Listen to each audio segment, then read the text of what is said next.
Hello everyone, निरेक्लो academy में आप सभी का स्वागत है। आज के इस वीडियो में अपन आरपीएससी का जो जेलो एग्ज़ाम होने वाला 28 अक्टूबर और 29 अक्टूबर, तो इसके अंदर एक पेपर आता है एविडेंस, लिमिटेशन, ड्राफ्टिंग और इंटरप्रिटेशन। तो उसी के संदर्भ में अपन आज सब्जेक्ट इंटरप्रिटेशन डिस्कस करेंगे और एक बहुत ही बेहतरीन तरीके से। तो वीडियो को आप शुरू से लेकर अंत तक साथ बने रहिए। इंटरप्रिटेशन क्या होता है कि आप कोई भी एक शब्द ले लिया और उस शब्द का इंटरप्रेट करते हो, उसका आप किस इंटेंशन से आप समझते हो। अब जब कोई विधायिका कोई ऐसा शब्द बनाती है और उस शब्द को बनाने के पीछे का विधायिका का क्या इंटेंशन है वो जानना, प्लस अपन क्या समझते हैं उस शब्द के बारे में या अपन क्या उस शब्द का इंटरप्रिटेशन निकालते हैं शाब्दिक रूप से, यही एक इंटरप्रिटेशन है। अब अगर अपन लीगल रूप में समझे इस चीज़ को, तो सबसे पहले कि भाई कोई भी कानून है, कोई भी शब्द है या कोई भी ऐसा बिल है, विधेयक है, या कह सकते हैं कि अपने जो समाज में चलने के लिए प्रशासन को एक्टिव रखने के लिए रूल्स है, रेगुलेशन है, या ऐसा कोई भी मतलब काम जो पार्लियामेंट के द्वारा किया जाता है, जो स्टेट गवर्नमेंट या अपन कह सकते हैं कि राज्य का हो तो राज्य विधान परिषद, विधानमंडल, ये सारी चीज़ें क्या करती है कि कानून का निर्माण करती है। ठीक है। अब अपन समझते हैं कि सबसे पहले कि कानून से पहले कि अपनी जो भारतीय शासन व्यवस्था है, इसके प्रमुख 3 अंग है। पहला विधायिका, दूसरा कार्यपालिका, तीसरा क्या है, बोलो बोलो, जिसका आप और हम क्या बनने वाले हैं, एडवोकेट है ना भाई, समझ में आया क्या है चीज़ वो, न्यायपालिका। तो दोस्तों कि पहला है विधायिका, दूसरा है अपने पास में कार्यपालिका, तीसरा है न्यायपालिका। अब विधायिका क्या करेगी कि कोई किसी भी मामले में या किसी भी मैटर से संबंधित विधायकों को लगता है कि भाई इस संबंध में अपने को कानून बनाना है, ठीक है, तो वो क्या करेगी, कानून को बनाएगी। अब जब विधायक के अंदर जो एमपी है, एमएलए है, ठीक है, तो वो क्या करेंगे, कानून को बनाएंगे नहीं। मैं क्या कह रहा हूँ ध्यान से सुनना। तो वो कानून को बनाएंगे नहीं। अब आप पूछोगे तो फिर कानून बनाएगा कौन? तो कानून जो बनाएंगे उनके जो प्रशासनिक जो क्षेत्र के अंदर काम करने वाले हैं, जिनको विधि का संपूर्ण ज्ञान हो, तो वो क्या करेंगे, कानून को बनाएंगे। जैसे सपोज करो कि भाई अपने को एक कृषि बिल के ऊपर कानून बनाना था, तो वहाँ पर पार्लियामेंट में क्या किया गया कि वहाँ पर कानून बनाने के लिए अलग अलग जो विभिन्न प्रकार के विधिवेत्ता थे, जो विशेषज्ञ के रूप में निपुण थे विधि के नॉलेज में, तो उन्होंने क्या किया भाई, उनसे बातचीत की, भाई हमारे को इस संदर्भ में कानून बनाना है, क्या आप बना दोगे? तो वो बना दिया। फिर कानून बना दिया और कानून को क्या किया, जैसे ही बना, और फिर वो जो प्रशासनिक अधिकारी थे जो विधि का समझ रखते थे या विधि के बारे में उनको पूरा ज्ञान था, तो उन्होंने कानून बनाया और बनाकर अपने एमपी एमएलए को सौंप दिया। अब जैसे ही एमपी एमएलए को वो कानून सौंपा, तो वो क्या हो गया कि भाई अब उनके पास मांगे, भाई हाँ भाई हमने पूछा, भाई क्या कानून बना दिया आपने? तो वो वहाँ पर बातचीत हो रही है, तो भाई हाँ, तो हमने कानून बना दिया। अब वो क्या करेंगे कि अब उसको कानून को क्या है कि जनता के लिए अपने को इम्प्लीमेंट करवाना है। तो अब आता है किसका रोल, एग्जीक्यूटिव पार्टी का। तो एग्जीक्यूटिव का रोल आता है, तो एग्जीक्यूटिव यानी कार्यपालिका का रोल क्या होगा कि इस कानून को, जो विधायिका के द्वारा कानून को बनाया गया है, उस कानून को लागू करना, कहाँ पर, जनता के लिए। अब जैसे ही विधायिका का काम खत्म हुआ, तो काम किसका हो गया, कार्यपालिका। कार्यपालिका क्या करेगी, उस कानून को जनता के लिए लागू कर देगी। बात यही नहीं रुकती है, बात आगे चलती है।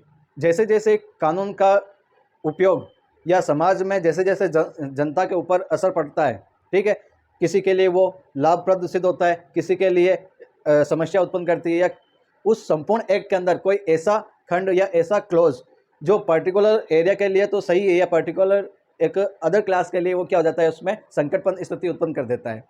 तो जैसे ही वो संकटपूर्ण स्थिति उत्पन्न करेगा, तो वहाँ पर क्या करेगा, अब उस शब्द के लिए या उस वर्ड के लिए जो उस पर्टिकुलर एरिया के लिए संकट पर स्थिति उत्पन्न कर रहा है, तो वो क्या करेगा कि भाई अब अपने पास में चलना, भाई जो विधायिका ने इसका अर्थ बताया था, वो जानने के लिए अपने को इसका इंटरप्रिटेशन करना पड़ेगा। तो सपोज करो कि भाई अपने पास में एक शब्द था, अब वो शब्द क्या है, ध्यान से सुनना।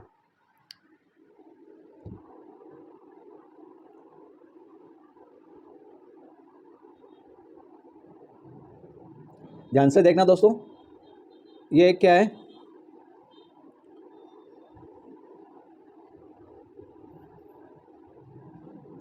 क्या है भाई, ये एक स्पेशल घर है, स्पेशल घर है।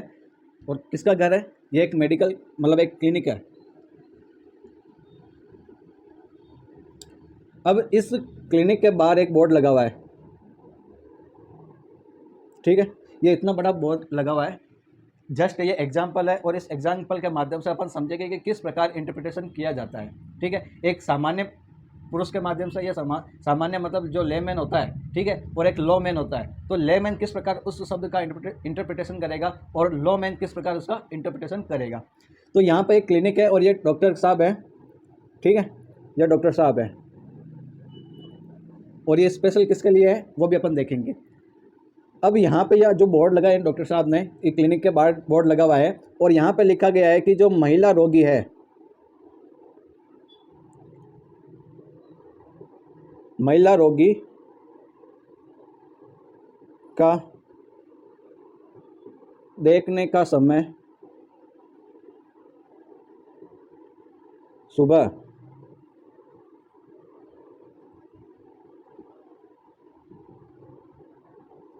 8 से 11 बजे तक है। अब आप और मैं लॉ मैन है, ठीक है, तो इस शब्द का इंटरप्रिटेशन क्या निकालेंगे कि ये एक डॉक्टर है और डॉक्टर के बाहर जो क्लिनिक बोर्ड लगा हुआ है और उस बोर्ड पर लिखा हुआ है कि भाई महिला रोगियों का देखने का समय 8 से 10 है। यानी ये डॉक्टर साहब क्या करेंगे कि भाई महिला रोगियों को 8 से 10 11 बजे तक चेक करेंगे, महिलाओं को जो कुछ भी महिला रोगियों से संबंधित कुछ भी बीमारी वगैरह हो तो वो उनको देखेंगे। लेकिन अब एक कोई लेमैन जैसे मेरे जैसा मन चला आदमी निकल गया और पहुंच गया इन डॉक्टर साहब के घर के सामने।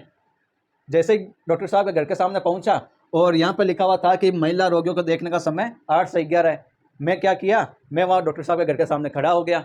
जैसे ही खड़ा हुआ भाई वहाँ पे महिलाएं आने लगी डॉक्टर साहब को दिखाने के लिए, वो तो अंदर जा रही थी और मैं वहाँ पे देख रहा था। अब मैं तो भाई इस शब्द का सामान्य इंटरप्रिटेशन निकाल लिया कि भाई महिला रोगियों को देखने का समय, डॉक्टर साहब ने लिखा है कि भाई महिला रोगियों को आप देख सकते हो। हालांकि यहाँ पे लिखा हुआ नहीं है पर मैंने इसका इंटरप्रिटेशन निकाला है, समझ गए, मैंने इसका इंटरप्रिटेशन निकाला। अब यहाँ पे क्या है कि वहाँ पे मैं खड़ा हो गया, देख रहा हूँ आराम से आते जाते हुए महिलाओं को देख रहा हूँ। कुछ पल बाद यानी कुछ समय बाद ही एक पुलिस वाला आया और वहाँ पे आके मुझसे ये पूछा कि आप यहाँ पे क्या कर रहे हो। तो मैंने कहा भाई यहाँ पे डॉक्टर साहब ने बोर्ड लगाया हुआ है और यहाँ पे लिखा हुआ है कि महिला रोगियों को देखने का समय 8 से 11 बजे तक है, तो मैं देख रहा हूँ। तो भाई पुलिस ने कहा भाई इसका ये मतलब नहीं है, यहाँ पे है डॉक्टर के द्वारा महिला रोगियों को देखने का समय 8 से 11 बजे तक है और मैं वहाँ चला गया महिलाओं को देखने के लिए। तो यहाँ पे मेरा इंटरप्रिटेशन और उस डॉक्टर के क्लिनिक के बोर्ड पर लिखा हुआ जो इंटरप्रिटेशन है, अंतर है कि नहीं है। तो इसी अंतर को दूर करने के लिए क्या करना पड़ता है कि इंटरप्रिटेशन का शाब्दिक अर्थ निकालना पड़ता है। आगे बात समझ में आई नहीं आई। इसी चीज़ को क्या करता है कि जैसे कोई भी शब्द है, अब ये मामला सपोज करो यही मामला कोर्ट के अंदर पहुंचा, अब वहाँ पे पुलिस आई और पुलिस मेरे को क्या करी, जेल के अंदर लेके चली गई। अब मेरी गलती क्या थी, कुछ नहीं थी, बस डॉक्टर के बोर्ड पर लिखा हुआ था उसके हिसाब से मैंने काम कर दिया। जैसे ही मैंने काम किया और वो पुलिस आई मेरे को पकड़ के जेल ले गई, मेरा चालान वगैरह FIR वगैरह सब कुछ हुआ, मामला पहुंचा कोर्ट में। जब कोर्ट के अंदर पहुंचा तो मैंने भाई मजिस्ट्रेट साहब को ये बताया कि भाई इस तरह का बात थी और यहाँ पे ये बात लिखी हुई थी। तो मजिस्ट्रेट साहब मेरे को बोले कि भाई जो आपने इस शब्द का यानी इस लाइन का जो इंटरप्रिटेशन किया है वो आपने अपने हिसाब से किया है, एक सामान्य रूप से किया है, लेकिन इसका मतलब यह नहीं कि आप वहाँ पर डॉक्टर के क्लिनिक पर जाके वहाँ पर महिलाओं को देखो। यहाँ पे मतलब है इस शब्द का अर्थ यह निकलेगा कि महिला रोगियों का जो देखने का समय है डॉक्टर का वो 8 से 11 बजे तक है और वहाँ पर कोई भी ऐसी महिला जो रोग से पीड़ित है वो आके इन डॉक्टर को दिखा सकते हैं। इनका इस शब्द का ये मतलब निकलता है। तो फिर अब कोर्ट के सामने मैं तो भाई मन चला आदमी था, मैं चला गया और वहाँ पर ये बात बता दी। तो फिर मुझे क्या किया कि भाई वहाँ पे ये अर्थ समझा कर मेरे को छोड़ दिया। यानी एक काल्पनिक घटना के रूप में अपन समझ रहे हैं, इसको ना समझे कि भाई ये रियल में है। तो अपने को मेन बात यही है कि भाई जो शब्द है उस शब्द का रियल इंटरप्रिटेशन क्या है, यानी विधायिका का इंटरप्रिटेशन क्या था जिस समय उन्होंने कानून बनाया। ये समझने का काम कौन करेगा, न्यायालय करेगी। तो तीसरा अंग कौन हो गया, न्यायालय हो गई। पहला विधायिका, दूसरा कार्यपालिका, तीसरा न्यायपालिका। अब जैसे ही मेरा मामला कोर्ट में पहुंचा तो वहाँ पे क्या किया, विधायिका और कार्यपालिका के द्वारा जो भी बनाए गए कानून थे उनका चेक एंड बैलेंस का काम करना था। उन्होंने न्यायपालिका ने क्या किया, जब मैं वहाँ पे था तो मेरे को उस इंटरप्रिटेशन के माध्यम मेरे को समझा दिया और इंटरप्रिटेशन का रियल अर्थ जो शाब्दिक कह सकते हैं, शाब्दिक अर्थ, वो मेरे को समझा दिया। और फिर मैं वापस इस इंटरप्रिटेशन को, यानी महिला रोगियों को देखने का समय 8 से 11 बजे तक है, ये मैं समझ गया। वहाँ पर डॉक्टर साहब बैठे हैं और डॉक्टर साहब क्या करेंगे, महिला रोगियों को 8 से 11 बजे तक देखेंगे, अपना काम वहाँ पे कुछ नहीं है। ठीक है, आगे बात समझ में, देखो समझ में आई नहीं आई दोस्तों? समझ में आ गई है तो इस वीडियो को लाइक भी कर देवें और सब्सक्राइब भी कर देवें। ये मैंने आपके लिए स्पेशल बनाया है और स्पेशल एग्जाम्पल लेके आया हूँ। ऐसे बहुत सारे एग्जाम्पल है, आप इस वीडियो को अंत तक जरूर देखें। आइए आगे चलते हैं। तो बात करते हैं अपन इंटरप्रिटेशन की, और इंटरप्रिटेशन यानी अपने भारतीय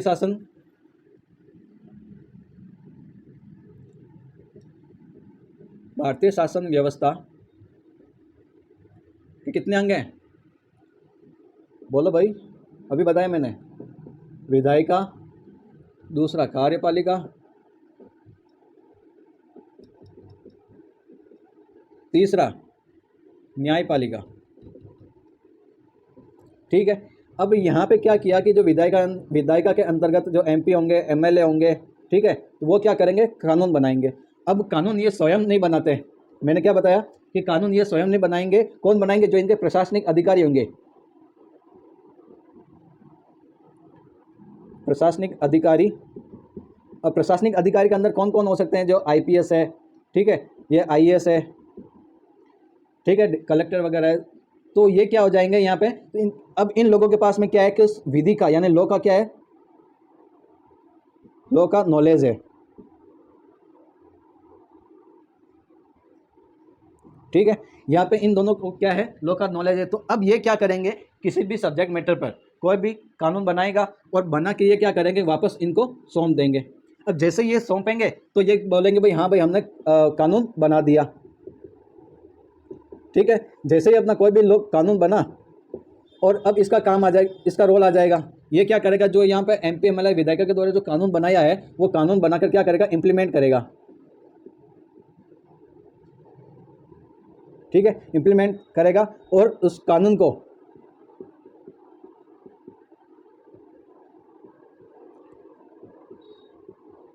जनता तथा,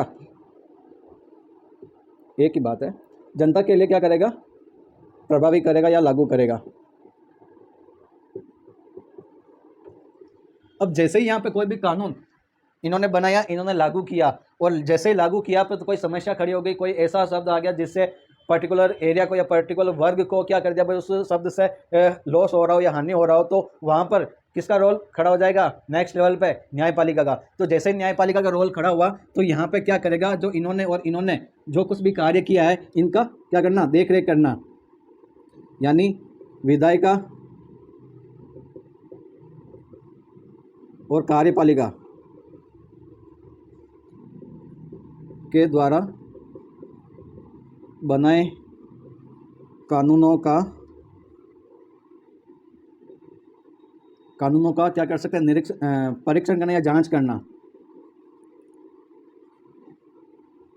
जो कानून बनाया गया है विधायिका के द्वारा और कार्यपालिका के द्वारा लागू किया गया, क्या वो सही है कि नहीं है, क्या जनता के लिए ये लाभकारी है कि नहीं है, तो वो सारी चीज़ें क्या करेगा न्यायपालिका, इनका क्या न्यायपालिका कह सकते हैं कि इनका चेक एंड बैलेंस का काम करेगी। तो अपन कह सकते हैं कि जो कार्यपालिका, विधायिका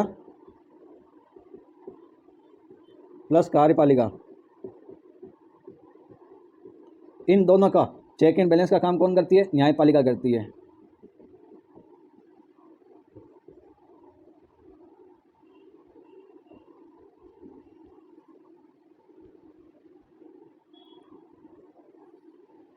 समझ में आया कि नहीं आया दोस्तों?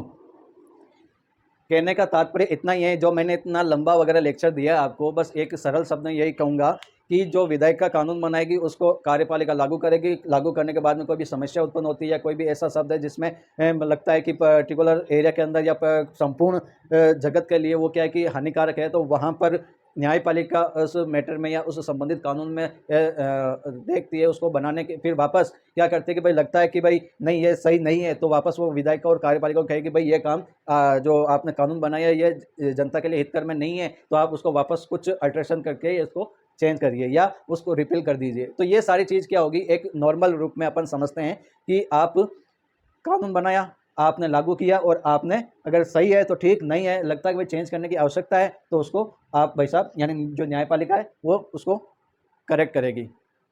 यहाँ तक समझ में आया या नहीं आया दोस्तों? आ गया समझ में? सही से बोल देना।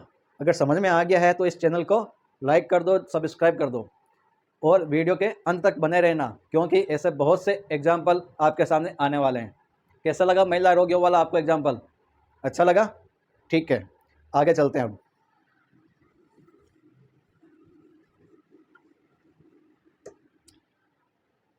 तो कहने का तात्पर्य है, जैसे मेरे पास हैंडमेड नोट्स भी है, ठीक है, ये मेरे खुद के लिखे हुए हैं और इसी के माध्यम से मैंने पढ़ाया आपको। तो ये अपन ने देख लिया, भारतीय शासन प्रणाली के प्रमुख 3 अंग थे: विधायिका, कार्यपालिका, न्यायपालिका। कानून का निर्माण एमपी एमएलए करेंगे, वो स्वयं कानून नहीं बनाएंगे। कानून का निर्माण कौन करेंगे? इनके प्रशासनिक अधिकारी करेंगे, जो आईएएस आईपीएस वगैरह होंगे, जिनको विधि का संपूर्ण नॉलेज होगा। और वो जैसे ही विधायिका के द्वारा कानून बना दिया गया है तो कार्यपालिका उसको जनता के लिए लागू करेगी। जैसे जनता के लिए लागू करेगी तो वहाँ पर उसको जब विधायिका और कार्यपालिका के द्वारा उसको कानून को लागू कर दिया गया है तो वहाँ पर न्यायपालिका क्या करेगी? उस कानून की स्थिति या संकट, जब कोई भी संकटप्रद स्थिति उत्पन्न हो जाती है तो उस संकटप्रद स्थिति को दूर करने के लिए वहाँ पर न्यायपालिका उस समस्या को दूर करेगी और दूर करते ही वो क्या करेगी? विधायिका और कार्यपालिका के बीच में चेक एंड बैलेंस का काम करेगी। तो यहाँ तक अपन ने समझ लिया है। अब बात करते हैं कि इंटरप्रिटेशन में क्या क्या चीज़ें आती है, कि भाई अगर आप इंटरप्रिटेशन करते हो तो इसका एक अपन कह सकते हैं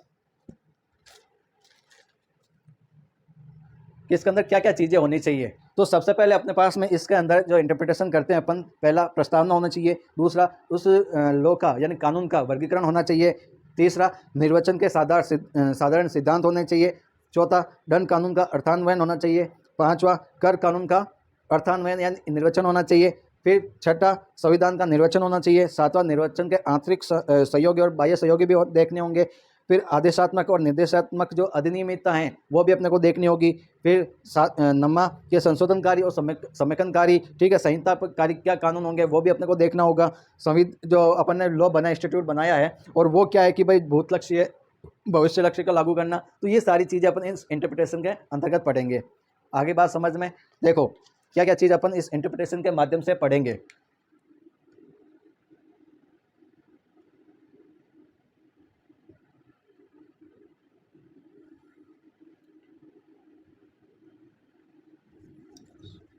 देखो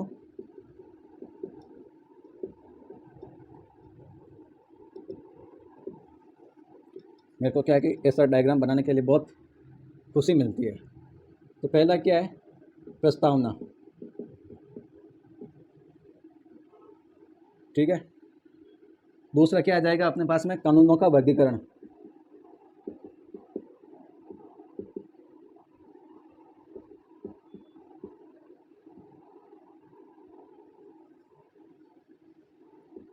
तीसरा क्या आ जाएगा अपने पास में? निर्वचन के साधारण सिद्धांत क्या होंगे।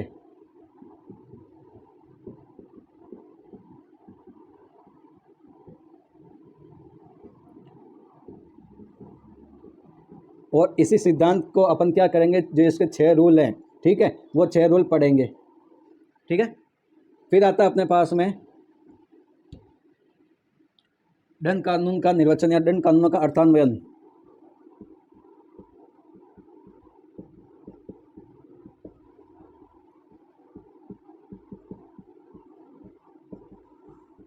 दोस्तों अगर मेरा पढ़ाया हुआ आपको समझ में आ रहा है और इजीली आप उसको लर्न कर पा रहे हो तो इस चैनल को लाइक और सब्सक्राइब जरूर कर लेना, ठीक है। जेलों की सीरीज़ में बहुत जल्द लेके आने वाला हूँ और इसी के संबंध में अपन बहुत ज़्यादा डिटेल में डिस्कस करेंगे। Thank you. आगे चलते हैं। थैंक यू क्या, अभी तो सफ़र बहुत लंबा है इसका। कर कानूनों का अर्थान्वयन।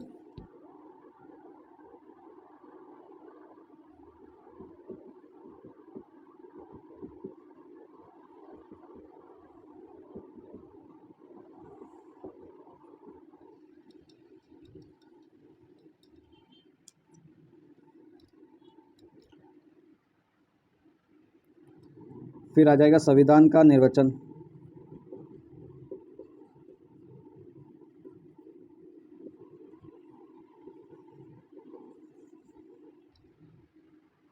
उसके बाद में निर्वचन के एक्सटर्नल और इंटरनल जो ऐड होंगे वो भी अपन पढ़ेंगे। तो यहाँ पे सीधा सा लिख देता हूँ, एक्सटर्नल और इंटरनल ठीक है, किसके होंगे? इंटरप्रिटेशन के होंगे। फिर कुछ ऐसा होगा कि आदेशात्मक और निर्देशात्मक तो वो भी अपन पढ़ेंगे। आदेशात्मक और निर्देशात्मक, ठीक है। वो क्या होगी? अधिनियमितता होंगी।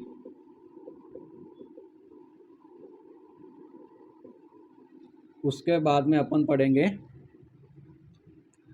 जो संशोधनकारी है,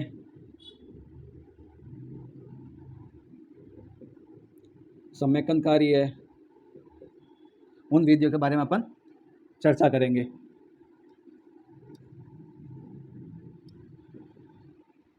उसके बाद में क्या आएगा? जो भी अपन ने विधि बनाई, यानी जो भी संविधि बनी है, संविधियों का भूतलक्षी व भविष्यलक्षी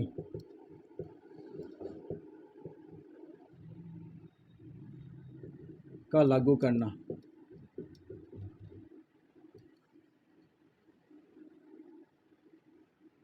कहने का तात्पर्य है कि बहुतलक्षी भविष्यलक्षी ऐसा कोई भी कानून जहां पर वो सदियों से चला आ रहा है, जैसे अंग्रेजों के ज़माने से चला आ रहा है, और उसको मतलब कुछ चेंजेस करके या उस संबंध में उसको पूरा रिपील करके वापस नया एक्ट बनाना, संशोधन समेकनकारी करते हुए परिवर्तन रिपील करके, वो सारी चीज़ें अपन इसके अंदर भी पढ़ेंगे और इसके अंदर भी देखेंगे। ठीक है। अब मेन बात आती है कि जो अपन निर्वचन करेंगे, यानी निर्वचन इंटरप्रिटेशन का क्या मीनिंग है, क्या अर्थ है। ठीक है दोस्तों, तो निर्वचन का अर्थ यह होता है कि विधियों का ऐसा अर्थ प्रदान करना, विधियों का ऐसा अर्थ प्रदान करने की प्रक्रिया को क्या कहते हैं? निर्वचन कहते हैं। यानी निर्वचन क्या है कि जो ही अपन ने कानून बनाया और उस कानून का ऐसा अर्थ प्रदान करने की प्रक्रिया, वो क्या है? निर्वचन है। अब निर्वचन क्या होना चाहिए? सामान्य रूप से, यानी सामान्य भाषा में होना चाहिए। अगर मैं मेरे गुरुजी के द्वारा जो पढ़ाया गया था ना ये एक्ट, उन्होंने क्या बताया था मेरे को कि जो निर्वचन है यानी इंटरप्रिटेशन है, ये ज़्यादा कुछ नहीं है, बस शब्दों का हेर फेर है। क्या बताया? कि शब्दों का हेर फेर है और इससे ज़्यादा ये कुछ नहीं है। किसी चीज़ का अपन क्या अर्थ निकाल रहे हैं, किसी चीज़ का क्या अर्थ निकाल रहे हैं, परंतु है तो वो एक ही चीज़। बात समझ गई ना? यानी इंटेंशन तो एक ही है, सॉरी अलग अलग निकाल रहे हैं, और वो शब्द का अर्थ एक ही है। यानी आप क्या करोगे? उसका व्याख्या करोगे या अर्थान्वयन करोगे। तो अपन यहाँ पे लिख लेते हैं, और इस चार्ट को भी एक बार आप क्या करो कि स्क्रीनशॉट ले लो, या आपने लिख लिया होगा। ठीक है, यहाँ पे ड्राइंग थोड़ा और कर देता हूँ ताकि क्या है कि ये अच्छा दिखे।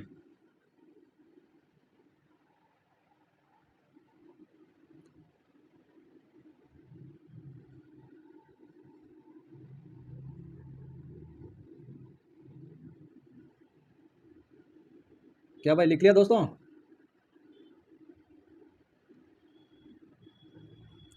अब अच्छा लग रहा है ना?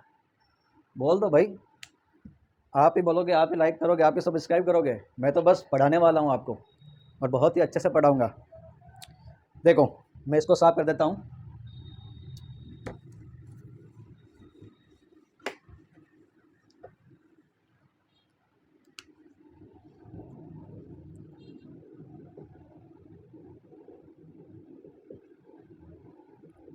विधियों का अर्थ प्रदान करने की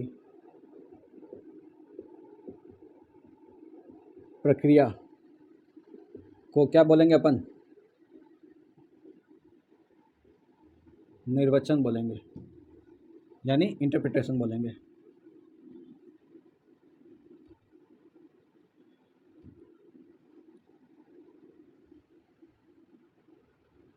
अब इस चीज़ के अंदर क्या है कि जब आप निर्वचन कर रहे हो तो वो निर्वचन होना चाहिए हमेशा हमेशा हमेशा सामान्य सरल भाषा में। कैसा होना चाहिए आपका निर्वचन? सामान्य रूप से होना चाहिए, सामान्य भाषा के अंदर होना चाहिए, सरल भाषा में होना चाहिए, जिसको कोई भी व्यक्ति समझ सके। आगे बात समझ में? निर्वचन कैसा होना चाहिए? सामान्य शब्द में होना चाहिए, यानी सामान्य भाषा में होना चाहिए।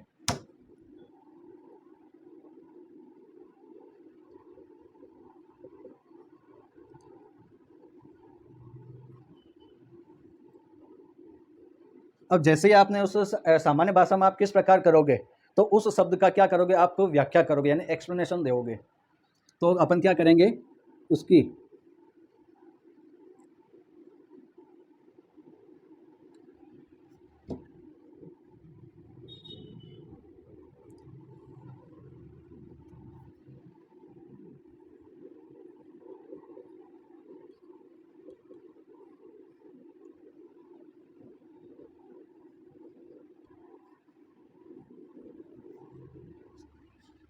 आप बात समझ में आई नहीं है दोस्तों?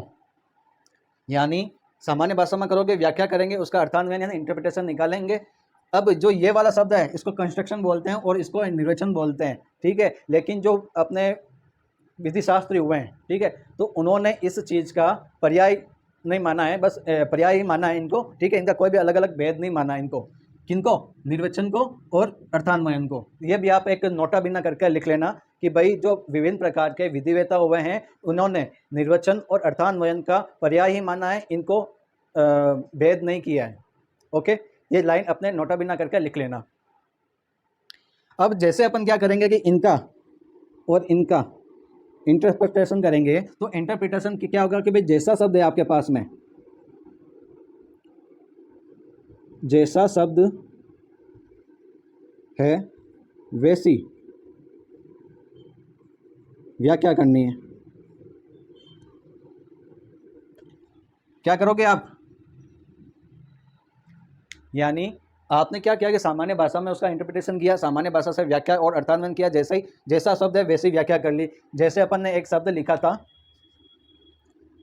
खान, यानी खान का अगर अपन इंग्लिश में अर्थ निकालते हैं तो माइंस होता है, ठीक है। और जैसे ही अपन ने एक इसी के साथ में एक लिख दिया शब्द खान पान, तो अब इस चीज़ का मतलब क्या हो गया, अलग हो गया ना। तो खान पान का मतलब हो गया खाने पीने की वस्तुएं, यानी रिप्लेसमेंट कह सकते हैं अपन।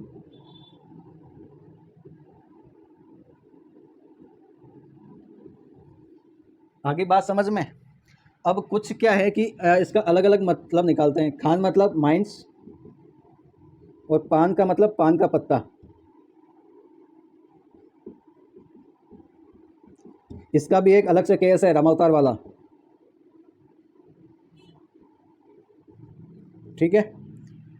ये अपन आगे डिटेल में पढ़ेंगे, लेकिन आप एक सामान्य रूप से समझो, जैसा शब्द वैसी व्याख्या। जैसे अपने पास में शब्द आ गया ये खान, तो अपन क्या समझे, जैसा शब्द है वैसी व्याख्या कर रहे हैं। खान का मतलब क्या है, माइंस है, यानी कारखाने वगैरह वो हैं, ठीक है। समझ में आ गया? सामान्य रूप से आप यही समझोगे। तो अपन ने क्या किया, जैसा शब्द वैसी व्याख्या कर दी।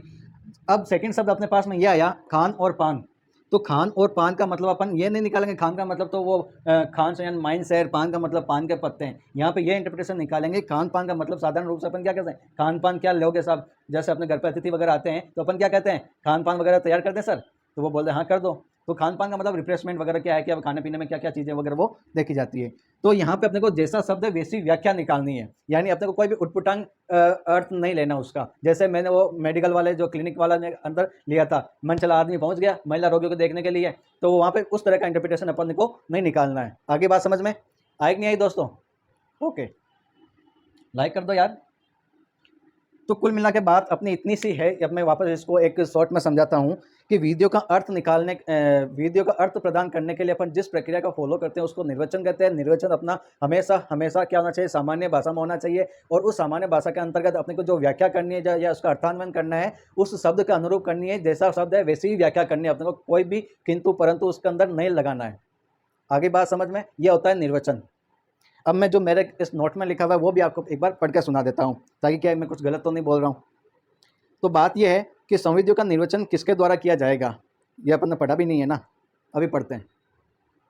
तो यहाँ पे लिखा दिया मैंने कि विधियों का अर्थ प्रदान करने की प्रक्रिया निर्वचन सामान्य भाषा में होना चाहिए, व्याख्या अर्थान्वयन जैसा शब्द वैसी व्याख्या होना चाहिए। और मैंने एक सामान्य रूप से एक एग्जाम्पल भी आपको बता दिया क्लिनिक वाला, वो भी आप समझ सकते हैं, ठीक है।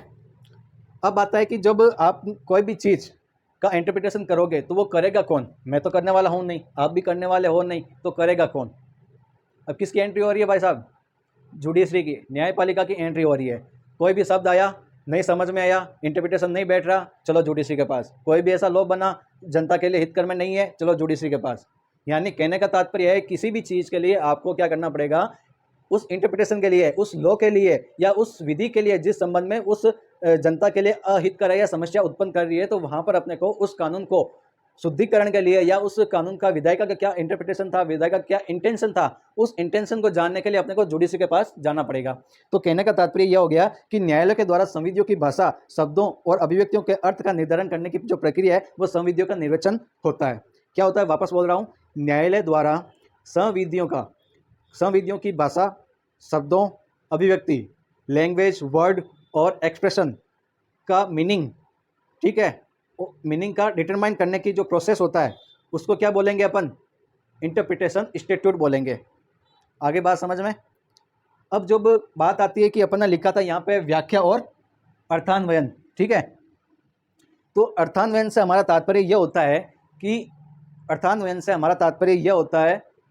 According to my notes, okay, अर्थान्वयन से हमारा तात्पर्य यह है संविधियों में प्रयुक्त शब्दों से, यानी जो संविधियों में प्रयुक्त शब्दों से परे जाकर उसकी किसकी, उस शब्द की आत्मा के आधार पर उसके यानी शब्द के सही स्वरूप को जानने की प्रक्रिया को ही क्या कहेंगे, अर्थान्वयन कहेंगे। आई बात समझ में? नहीं आई? वापस बताऊं? ओके, यानी ऐसा कंस्ट्रक्शन या ऐसा अर्थान्वयन या ऐसा इंटरप्रिटेशन, ठीक है, संविधियों में प्रयुक्त शब्द, संविधियों का मतलब होता है कि आपके पास में जो कानून है और उस कानून के अंदर जो उपयोग में आए हुए शब्द, जैसे इन्वेस्टिगेशन, जैसे कोर्ट, जैसे ट्रायल, जैसे समन, जैसे वारंट, जैसे बता दो, और भी आपके पास तो बहुत सारे कानून पड़े हैं, बैरक पड़े हैं यार। कहने का तात्पर्य इतना ही है कि जो शब्द उस विधि के अंदर लिखा हुआ है उस शब्द का जैसे अपन एक शब्द उठा लेते हैं इन्वेस्टिगेशन, ठीक है, तो इन्वेस्टिगेशन के परे जाकर मतलब है कि बाहर जाकर, परे जाकर उसकी आत्मा के आधार पर उसके शब्द, उसका मतलब इन्वेस्टिगेशन के सही स्वरूप को जानने की प्रक्रिया क्या कहलाएगी, अर्थान्वयन यानी कंस्ट्रक्शन कहलाएगी। आई बात समझ में? अब तो लाइक कर दो यार। अब बात करते हैं कि कुछ ऐसे महान विधिवेता हुए हैं, उन्होंने इस संबंध में यानी निर्वचन के संबंध में क्या अपनी क्या कह सकते हैं मन के भावों को प्रकट किया, वो भी अपन आपको मैं बताता हूँ। तो पहला जो विधिवेता था, महान विधिवेता था सामंड, ठीक है। तो सामंड ने निर्वचन और अर्थान्वयन के बारे में क्या बात कही वो मैं आपको बताता हूँ। निर्वचन अर्थान्वयन एक ऐसी प्रक्रिया है जिसके द्वारा कोर्ट प्राधिकृत प्रारूप, यानी ऐसा कोई भी जो प्राधिकृत जो अपन कह सकते हैं कि फॉर्मेट है, उसके माध्यम से अभिव्यक्त विधानमंडल का आशय को स्पष्ट करना है। यानी मैं ये दोनों परिभाषा आपको यहाँ पर लिख के बताता हूँ ताकि क्या है कि आप भी आराम से लिख सकते हो।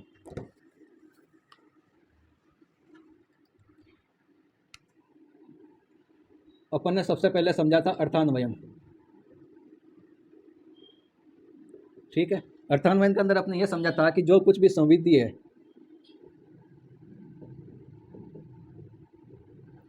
संविधियों में प्रयुक्त शब्दों से परे जाकर उसकी, अब यहाँ पे जो ये उसकी वर्ड है, ये उसकी किसके लिए आया है, यानी यहाँ पे जो अपन प्रयुक्त शब्द लिया है ना उसके लिए उसकी आया है। तो अपन क्या करेंगे, यहाँ पे कोष्टक में लिखेंगे शब्द की,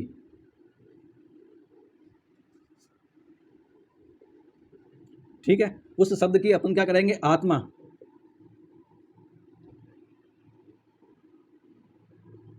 के आधार पर उसके किसके, शब्द के उसके सही स्वरूप को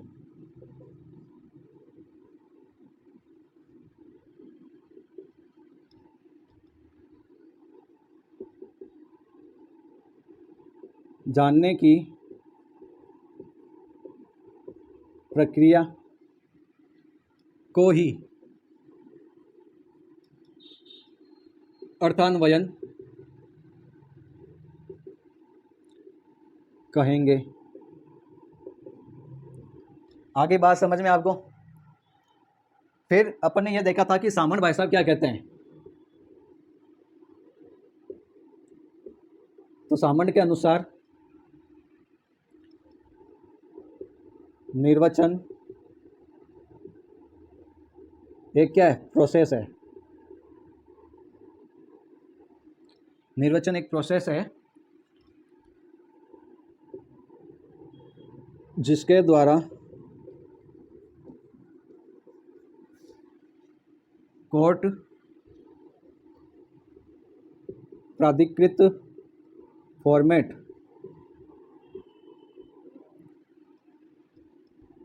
के माध्यम से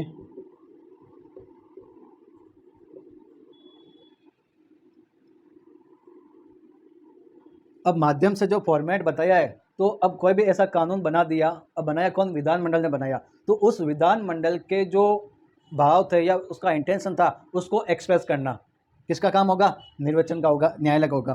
तो माध्यम से अभिव्यक्त विधायिका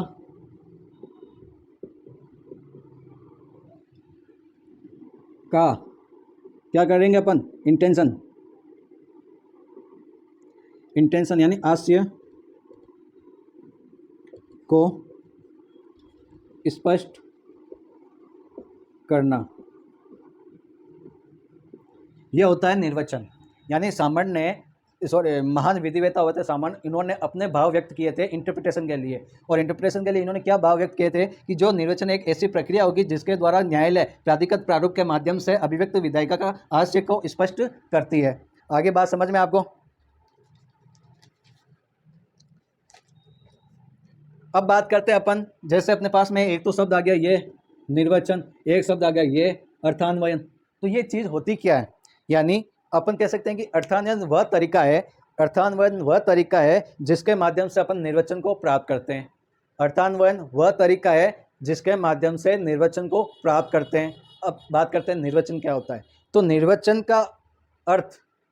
का अर्थ को निर्धारण करना या उसका भाषांतरण करना है। निर्वचन क्या है, अर्थ का निर्धारण करना और उस कोई भी एक शब्द आ गया उसका भाषांतरण करना है, ठीक है। अर्थान्वयन निर्वचन का एक साधन है। अर्थान्वयन निर्वचन का एक साधन है, जबकि निर्वचन क्या है, साध्य है, यानी वो इसका साध्य है।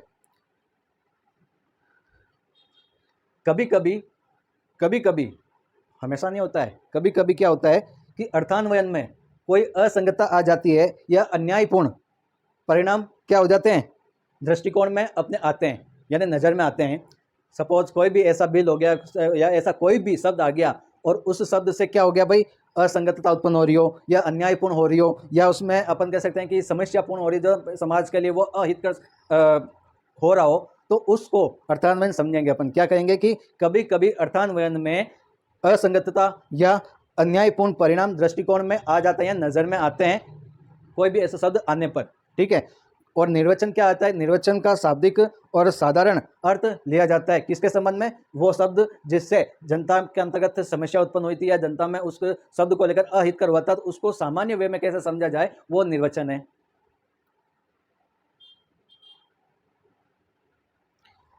आगे बात समझ में। तो यहाँ पे अपन ने इसको क्या कर दिया, अलग अलग रूप में समझ लिया है। वापस बताऊँ क्या, यानी अर्थान्वयन वह तरीका है जिसके अंतर्गत निर्वचन प्राप्त होता है। निर्वचन का अभिप्राय क्या हो जाता है कि अर्थ का निर्धारण करना और भाषांतरण करना। फिर ऐसा अर्थान्वयन जिसके अंतर्गत अपने को लगता है कि उस शब्द का जो असंगतता निकल रही हो या अन्यायपूर्ण हो रही हो, तो वहाँ पर वो क्या हो जाएगा, उसको नज़र में आ जाते हैं। और जैसे नज़र में आए तो निर्वचन क्या करेगा, उस शब्द का उस अर्थ का भाषांतरण कर देगा, यानी सामान्य रूप से भाषांतरण कर देगा। फिर ऐसा निर्वचन या ऐसा अर्थान्वयन निर्वचन का साधन होगा और निर्वचन क्या होगा, साध्य होगा। तो ये अपन ने एक अलग अलग वे में समझ लिया है इसको, निर्वचन और अर्थान्वयन क्या होता है। आगे बात समझ में। अरे बोलो भाई, आ रहा है कि नहीं आ रहा है? तब तक मैं पानी भी लेता हूँ। आप बताओ मेरे को अपने कमेंट में लिख के बताओ, समझ में आ रहा है नहीं आ रहा है, बोलो।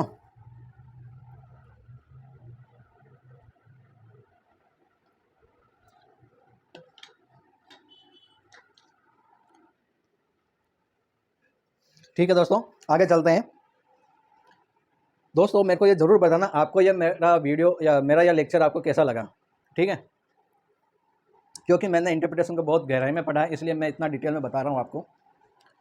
अब बात करते हैं अपन विधि में विधायिका की क्या इच्छा होती है। जैसे अब कोई भी कानून बनाया, अब इसके अंदर विधायिका का क्या इंटरप्रिटेशन, विधायिका का क्या इंटेंशन है, ठीक है, तो विधायिका का क्या इच्छा होती है, तो वहाँ पर अब उसके अंदर क्या क्या परिसंगतियाँ होती है, क्या क्या परिस्थितियाँ आती है, या क्या क्या उसके अंदर विशिष्टताएं होती है। जब विधायिका कोई विधि का निर्माण करती है तो उसके अंतर्गत क्या क्या चीज़ें आएगी या क्या क्या उसके अंदर विशेषता होगी, ठीक है, वो सारी चीज़ अपन समझेंगे। तो जैसे अपने पास में एक बैरेक्ट है, अभी तो नहीं है मेरे पास में, वो रहा, अब इतना दूर जाए कौन। चलो, विधायक सॉरी, अपने पास में बैरेक्ट है और बैरेक्ट के अंदर क्या क्या चीज़ है, पहले क्या बताएगा, इंडेक्स बताएगा, फिर दूसरा उसका इंडेक्स आ जाएगा, उसका बैरेक्ट का नाम बताएगा, संक्षिप्त नाम क्या होगा, उसका व्यापक नाम क्या होगा, उद्देशिका क्या होगी, पार्श्व टिप्पणियाँ क्या होगी, धाराएँ क्या होगी, शीर्षक क्या होगा, परिभाषा क्या होगी, निर्वचन क्या होगा, परंतु क्या होगा, उदाहरण, दृष्टांत, अपवाद, व्यावर्ती यानी सेविंग क्लोज, एक्सप्लेनेशन और शेड्यूल, स्केड्यूल और विराम चिन्ह वगैरह। तो ये सारी चीज़ क्या हो जाएगी, इसकी एक विशिष्टताएं होगी। आगे बात समझ में, जैसे अपने पास में बैरेक्ट है और बैरेक्ट के पास में जो कुछ उसके अंदर सबसे पहले उसका अगर देखते हैं कोई भी, जैसे अभी मैं यानी इस क्लास से पहले मैं छत्तीसगढ़ लैंड कोड पढ़ा रहा था, लैंड रेवेन्यू कोड पढ़ा रहा था, तो वहाँ पर अपन देखते हैं उसका संक्षिप्त नाम क्या है, तो छत्तीसगढ़ राजस्व रेवेन्यू, ठीक है, राजस्व क्या है, भूमि राजस्व अधिनियम, ये है ना, या छत्तीसगढ़ आबकारी अधिनियम, छत्तीसगढ़ भाड़ा नियंत्रण अधिनियम, तो ये इस तरह के कानून है, तो इनका संक्षिप्त नाम क्या होता है। उसके बाद में होता है कि व्यापक नाम क्या होगा, तो व्यापक नाम अगर अपन देखते हैं तो उद्देशिका के अंदर लिखा हुआ होता है कि समेकन संशोधनकारी, इस ये फलाना फलाना नाम होता है, तो वो जहाँ पर समेकन और संशोधनकारी समेकित है, यहाँ पर ये शब्द आपको दिख जाए तो ये इसका व्यापक नाम होगा। उद्देशिका प्रियम्बल क्या होगी, जैसे भारत के संविधान की प्रियम्बल है, या कोई भी एक्ट बनाने पर उसकी उद्देशिका लिखते हैं कि इस कानून को बनाने के पीछे क्या उद्देश्य है, क्या प्रयोजनता थी, तो वो सारी चीज़ उसके माध्यम से अपन समझ सकते हैं। पासवर्ड टिप्पणियाँ, ऐसे कोई भी नोट्स वगैरह पासवर्ड टिप्पणी के रूप में लिखा जाता है, तो ये सारी चीज़ें अपन आगे पढ़ेंगे, ठीक है। फिर आता है अब जो विधि बना दी, विधि बनाते समय विधायक का क्या इंटेंशन था, उसको भी अपन को जानने की इच्छा रखनी चाहिए कि भाई उस समय जब MP MLA वो कानून बना रहे थे तो उनका इंटेंशन उस शब्द के प्रति, उस विधि के प्रति क्या रहा था, वो जानना अर्थान्वयन कहलाता है, वही जानना निर्वचन कहलाता है। अपन बात करते हैं विधायिका का आशय, यानी कानून में प्रयोग में भाषा से ही न्यायालय की विधायिका का आशय को जानने का प्रयास करना, यानी कहने का तात्पर्य यह है कि कोई भी ऐसी विधि में कोई भी यूज लैंग्वेज हुई है या यूज अपन कह सकते हैं कि वर्ड हुआ है, उस वर्ड से ही कोर्ट के अंदर विधायिका का इंटेंशन को जानने का प्रयास किया जाता है। जब कोर्ट को ऐसा लगता है कि विधायिका ने स्वयं कोई असंदिग्ध अस्पष्ट रूप से अभिव्यक्त किया, तो कोर्ट उस असंदिग्धता अस्पष्टता के आशय को स्पष्ट करने के लिए जो व्याकरणिक अर्थ यानी ग्रामेटिकल मीन्स से विचलित नहीं होता है, यानी उसका क्या करती है कि ग्रामेटिकल मीनिंग निकालती है, वो मतलब अपने आप को विचलित नहीं करेगी कि भाई आपने विधायिका ने ये शब्द इसका असंदिग्ध लगा लिया, अब मैं ये करूँगा, यानी न्यायपालिका करेगी, तो वो विचलित नहीं होती उस शब्द के लिए, या उस असंदिग्धता अस्पष्टता को दूर करने के लिए वो कतई विचलित नहीं होती है। कहने का तात्पर्य है कि भाई जो कुछ भी कानून में या जो भाषा में जो भाषा प्रयोग की गई और विधायिका को लगा कि इसका आशय जानना है, क्या विधायिका उस भाषा बनाने के समय क्या था, तो वो कोर्ट प्रयास करेगी। और जब कोर्ट को ऐसा लगता है कि विधायिका ने कोई ऐसे शब्द में असंदिग्धता या अस्पष्टता या उसमें कोई भी अभिव्यक्त किया है, उस समय उनको विधायिका को पता नहीं था, लेकिन कुछ ऐसी सिली मिस्टेक हो गई होगी तो उस समय उन्होंने कर दिया, तो वापस उस चीज़ को दुरुस्त करने के लिए, वापस उस संदिग्धता या अस्पष्टता को दुरुस्त करने के लिए उस शाब्दिक अर्थ यानी व्याकरणिक अर्थ को ग्रामेटिकल मीन से विचलित नहीं हो पाती है, यानी वो उसका जो सही अर्थ या सुस्पष्ट अर्थान्वयन है वो न्यायपालिका के द्वारा या विधायिका का जो इंटेंशन है वो जानने की प्रयास करता है। अब व्याकरणिक अर्थ से हमारा अर्थ जो इसके अंदर एक शब्द आया था ना, ग्रामेटिकल मीन्स, ठीक है, उसका क्या अर्थ है वो समझते हैं।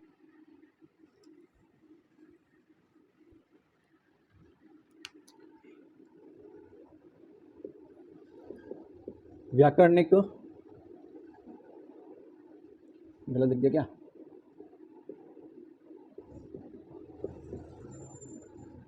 व्याकरणिक अर्थ, इसको इंग्लिश में क्या बोलेंगे, ग्रामेटिकल।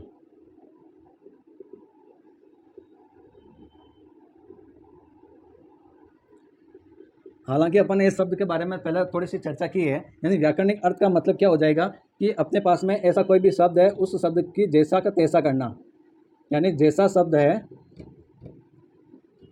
वैसी व्याख्या।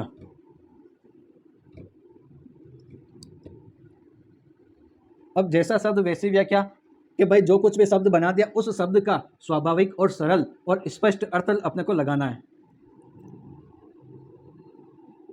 स्वाभाविक व स्पष्ट अर्थ में लेना है।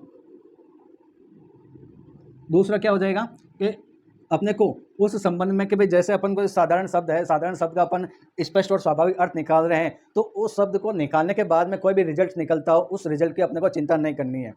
ठीक है, परिणाम की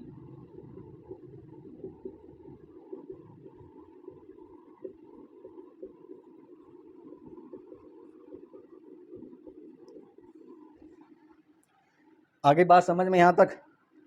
अब जैसे अब यहाँ पे अपने स्वाभाविक और स्पष्ट अर्थ लिया, परिणाम की चिंता नहीं करनी है। मैं आपको एक एग्जाम्पल के माध्यम से समझाता हूँ, और उस एग्जाम्पल को आप बहुत ही मन लगाकर सुनना, बहुत ही अच्छा लगेगा आपको। देखिए, मैं सड़क पर चल रहा हूँ, मैं सड़क पर चल रहा हूँ, मेरे सामने एक टैक्सी भी चल रही है।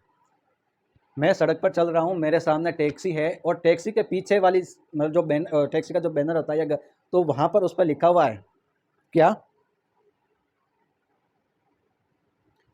देखो, बहुत ही अच्छे से सुनना, ठीक है, मज़ा आएगा आपको। देखिए भाई साहब, ये एक सड़क है, इस सड़क के ऊपर एक टैक्सी चल रही है। ये इसका एक पहिया है, ये इसका एक पहिया, ये इसका पहिया, ये इसका एक टैक्सी है। ठीक है, ये ऐसी टैक्सी है, जैसी भी है, जो भी है, और यहाँ पे मैं खड़ा हूँ, यहाँ पे मैं चल रहा हूँ, और इस टैक्सी के पीछे यानी इस वाली जगह पे क्या लिखा हुआ है?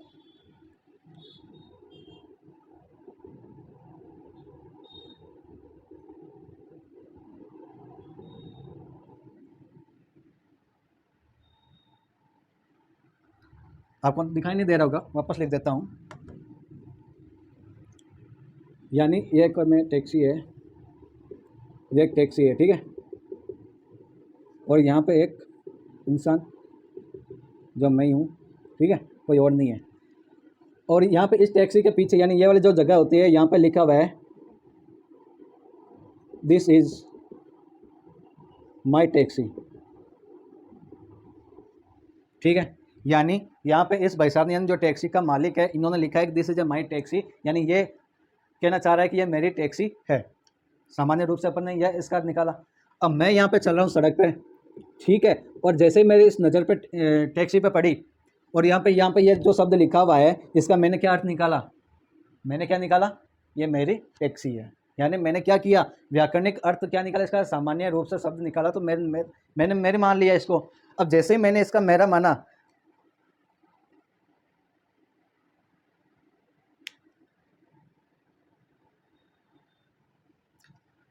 बात आई नहीं सही समझ में? यानी जो ये टैक्सी का मालिक है, अपन कह सके ऑनर, मान लेते हैं कि एक्स भाई साहब, ठीक है, इस एक्स भाई साहब का ये मानना था कि यह जो टैक्सी है, यह टैक्सी मेरी है।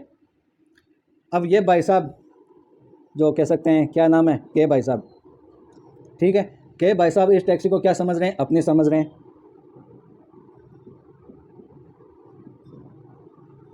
यानी मेरी है, ठीक है। लेकिन इस एक्स ऑनर का इस टैक्सी के पीछे लिखे हुए शब्द का ये अर्थ नहीं था कि, क्या अर्थ था? कि ये मेरी टैक्सी है, ना कि किसी दूसरे की। तो यहाँ पे मैंने क्या अर्थ लगा लिया? कुछ और अर्थ लगा लिया। कहने का तात्पर्य है कि स्वाभाविक और स्पष्ट अर्थ लगाना चाहिए, परिणाम की चिंता नहीं करनी चाहिए। अब ये मामला पहुँचा कोर्ट के अंदर, मैं गया कोर्ट के अंदर और इसके खिलाफ केस कर दिया।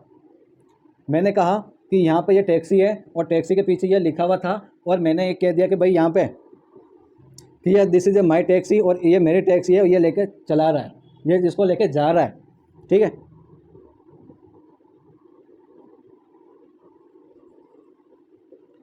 तो यहाँ पे जब कानून न्यायालय के अंदर जब मामला पहुँचा, तो कानून ने क्या कहा कि भाई जैसा शब्द है वैसे ही व्याख्या निकालनी चाहिए अपने को। तो जब ये इसके स्वाभाविक और स्पष्ट अर्थ में निकालूंगा, तो ये जब मालिक है, मालिक का अर्थ, मालिक का इंटेंशन,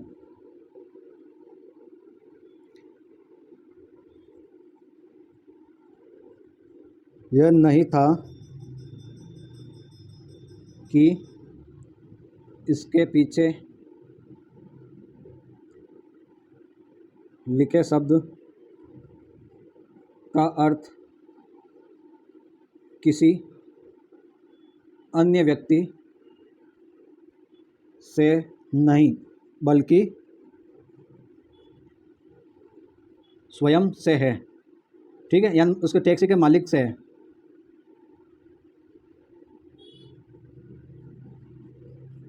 आगे बात समझ में। तो अब कोर्ट के अंदर जब मामला पहुंचा, कोर्ट ने क्या कहा कि भाई इस टैक्सी के पीछे जो शब्द लाइन लिखी हुई है उस लाइन का मतलब यह है कि उस मालिक की टैक्सी है, ना कि इस के पर्सन की। तो अपने को स्वाभाविक और स्पष्ट अर्थ निकालना है, परिणाम की चिंता नहीं करनी है। आगे बात दोस्तों समझ में आ गया तो ठोको लाइक और करो सब्सक्राइब इसको।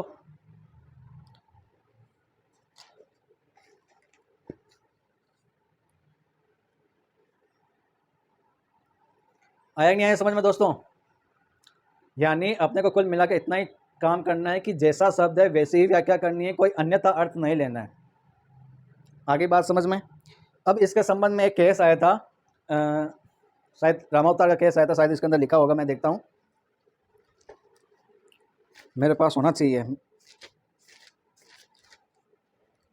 है मेरे पास, मिल गया। तो एक केस आया था, रामावतार बनाम सहायक विक्रय अधिकारी AIR 1961। वापस बोल रहा हूँ, रामावतार बनाम सहायक विक्रय कर अधिकारी AIR 1961। इस मामले में प्रश्न यह हुआ था कि क्या पान के पत्ते के ऊपर विक्रय कर अधिरोपित किया जा सकता है? क्या भाई एक पान का पत्ता है उसके ऊपर सेल्स टैक्स लगाया जा सकता है? तो नहीं किया जा सकता। अब क्यों नहीं किया जा सकता? क्योंकि पान का पत्ता किस में आता है? वेजिटेबल के अंदर आता है। ठीक है, तो ये एक वेजिटेबल के अंदर आता है और वेजिटेबल की जो भी वस्तुएं होती है उसके अंदर विक्रय कर योग्य नहीं लगता है। तो सुप्रीम कोर्ट ने इसको क्या माना कि वेजिटेबल को विधायिका के द्वारा जो सामान्य अर्थ या सब्जी के रूप में प्रयुक्त किया गया है, और जबकि पान को सब्जी में नहीं कहा जा सकता। ठीक है, वापस बोलता हूँ कि इस मामले में प्रश्न यह उत्पन्न हुआ था कि क्या पान के पत्तों के विक्रय पर सेल्स टैक्स अधिरोपित नहीं किया जा सकता। तो सुप्रीम कोर्ट ने इस मामले में यह बताया कि एक वेजिटेबल है, क्या वेजिटेबल है? पान का पत्ता, जिसका विक्रय कर योग्य नहीं है। सुप्रीम कोर्ट ने यह भी कहा कि वेजिटेबल को विधायिका के द्वारा सामान्य अर्थ में अर्थात सब्जी के रूप में इसको प्रयुक्त किया गया है, जबकि पान के पत्ते को सब्जी नहीं कहा गया है। आई बात समझ में? ठीक है, फिर एक और केस है, कर्नाटक सरकार बनाम, इसका नेक्स्ट क्या नाम है लिखा हुआ नहीं है, 2008 का कुछ इसका है वो साइटेशन।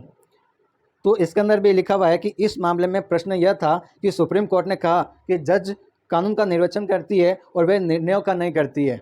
तो वे कानून के शब्दों का निर्वचन करते हैं, उनके शब्दों के कानून का रूप में निर्वचन किया जाएगा। वापस बोल देता हूँ कि ऐसे मामले में प्रश्न यह होता है कि सुप्रीम कोर्ट ने यह कहा कि जज कानून का निर्वचन करता है, वह निर्णयों का निर्वचन नहीं करते हैं, वे कानून के शब्दों का ही निर्वचन करते हैं, उनके शब्दों को कानून के रूप में निर्वचन किया जाएगा।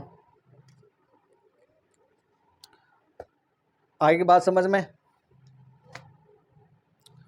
तो यहाँ तक आज अपन यहीं रखते हैं और कल इसके उद्देश्य, प्रकार वगैरह वो भी अपन देखेंगे। तो कंटिन्यू बने रहिए और आपको ये मेरा लेक्चर कैसा लगा इसका भी आप कमेंट में बताइए। और आप अगर इस चैनल पर नए हो तो इस निरेक लॉ एकेडमी को आप सब्सक्राइब कर लीजिए, ताकि निर्वचन के बारे में अपन डिटेल सीरीज़ या डिटेल लेक्चर आप और मैं दोनों मिलकर इस इंटरप्रिटेशन को कंप्लीट कर सकते हैं। Thank you so much.